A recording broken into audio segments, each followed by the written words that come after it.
This book on General Raina, I believe, fills a major void which has existed in the biographies of India's post-independence military leaders.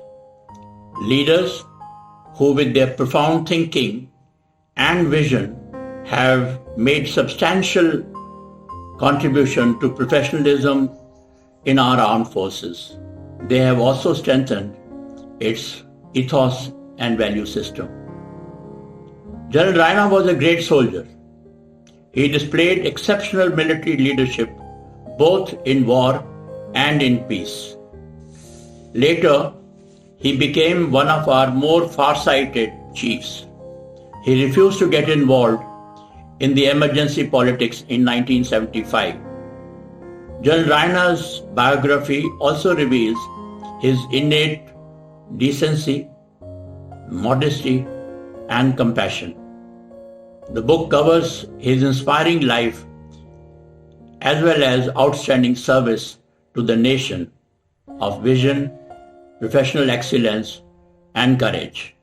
General TN Raina displayed extraordinary vision when, in 1975, as the then Army Chief, he set up what came to be known as the Expert Committee to make recommendations within a 25-year perspective, ordering and implementing during his tenure the relocation of a number of regimental centers from their locations in Punjab, Rajasthan, Uttar Pradesh and so on to the interior, and moving up field formations to those locations closer to their intended areas of responsibility in the western borders.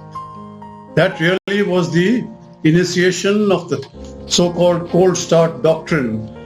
The recommendations of the committee and its implementation over the years has seen the Indian Army through trying times, like the Kargil operations, and continues to do so.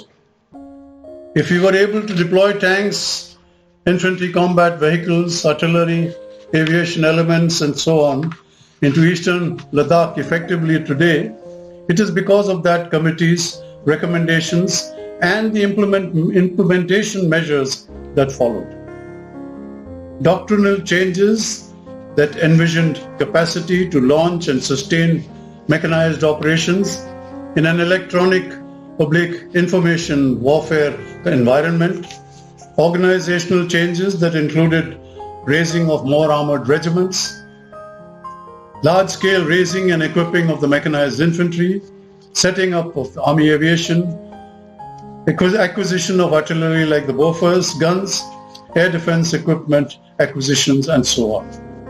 I wish to thank Brigadier Satish Issar and Miss Anita Raina Thapan, who had asked me to write the foreword for this book. For me, it was a privilege.